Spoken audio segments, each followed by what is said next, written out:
in a cage, lad, it's 1-on-1. When we came out of that ground, lad, there was groups of 30 men running around in big packs, and just like, some of them had weapons, you know what I mean? Some of them had machetes and knives and bars and stuff like that, and bats, and you just had to try and get away from the ground. But people were getting pinned to the floor and getting watches, and I saw a few people get man bags took off them where they'd run over and pull the man bag and then slice what was round them and just run away with the bag. Even before the game, I've seen a few tickets getting snatched, stuff like that, people running away with tickets. But as I say, it was outside the ground after it when it was the worst. Obviously, getting in was bad with the police tear gas and everyone, and the little sections we had to get through towards the ground was ridiculous. They were squashing thousands and thousands of people in between little gaps, and then when we were asking police officers what's going on, they were just laughing at us. So, as I say though, I've never been so scared for my own safety and the people around me's safety as when I come out of that ground on Saturday night. Yeah, I was with me uncle and my friend Tony, and then we was with the other of our mates. But with Dave, Dave's about 50, and then his two lads are like 19 and 23. So we just all stayed close. And then a group of Irish lads noticed me and said, "What's happening, Paddy? You're all right?" And then like there was 6 of them, so they started walking with us as well. And then that was when like we were lucky there was like 12 of us, because when a group of people, like, I don't know if they were locals or not, but they were people who lived around Saint Denis. Like they'd look at us, and when they see there was that many of us, they wouldn't really pick on us, and they'd like run past us and scream in our faces, "Hala Madrid," even though they were French. It made no sense.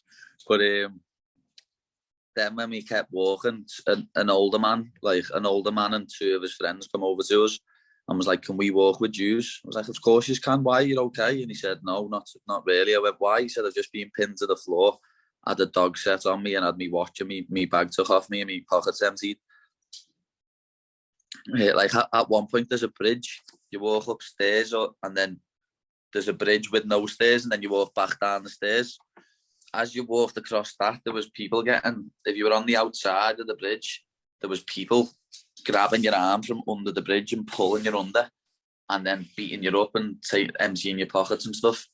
It was seeing people with machetes just running around. Like, I've been saying this for the last few days, the only thing I can compare this to is something like The Purge. Seen the movie The Purge, where you can do what you want for 12 hours. That's what it was like. That's what I feel it was like, The Purge. There was no laws for 12 hours. You could do what you wanted. I didn't see many, to be honest, no. The first time I seen police was by the Liverpool coaches, which was like a 20-minute walk.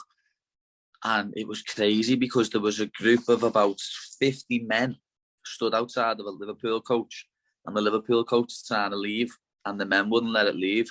So there's fans going to the front of the coach trying to get them away from the coach, and he wouldn't leave. Like, the coach door was smashed, the window on it, and the men were just in the way. So if they drove, they would have ran them over. So obviously they didn't want to do that. So the men were just stood in front. I think they wanted people to get off so they could beat them up and mug them. And then that's what I mean. Police came, and this was happening on the pavement. And instead of the police walking down the pavement and stopping it all, they walked along the road and walked straight past it. I don't understand how someone could get 40,000 tickets made within 3 weeks. But like, who's making these fake tickets? Someone just going, tickets. You know what I mean? It doesn't work like that. You've got to print them. You've got to get them done. You've then got to sell them. Just putting something on social media, you're not going to sell 40,000 tickets. You know what I mean? You'd have to have a proper website set up and all that, and it's illegal. You can't do that. It's just, as I say, that's illegal, and you get arrested for it. But what politicians do every day is illegal. They lie, they cheat, and they rob the public. But it's okay. Lies. It's complete and utter lies, and he should resign from his job because he's disgusting and despicable. Like, it's an easy scapegoat to use the Liverpool fans. But as the steward, when I walked in with my ticket, I'd got off the Liverpool Football Club. The steward tried to tell me, my ticket was fake. He used the pen on it and said, that's fake. And I called him out straight away. I said, it's not fake. I got it off the club. What are you talking about? And he went, oh yes, okay. And give me it back. So I think they must have done that to several other people who've like been scared and they've took the ticket and then they would have sold it on to someone else. Took tickets off people saying that they were false tickets when they wasn't. Like I think it happened to Andy Robertson's friend. Know what I mean? Like I've never heard nothing like it. He kept it like Andrew Robertson. They kept his friend's ticket. His friend didn't get in. Like as you said about the Metro. At the Metro, a man I know, one of my friends from around the corner, Mogsy, he was in the train station and a man come over and like he was with his 14-year-old son, by the way. A man come over and got in his face and he was like, well, what are you doing, mate? Get him and pushed him away from him. And then he said, I thought he tried to slap me.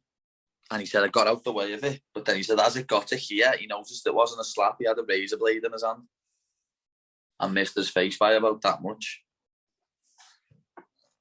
I'd never go back to that stadium ever again. I've said I'll never go to Paris with the missus. They say it's a romantic place, but after that, I'll never take her there. If it did, I'd stay in the centre and I'd stay for like 1-2 nights tops, see the Eiffel Tower, see the Louvre, and that's it.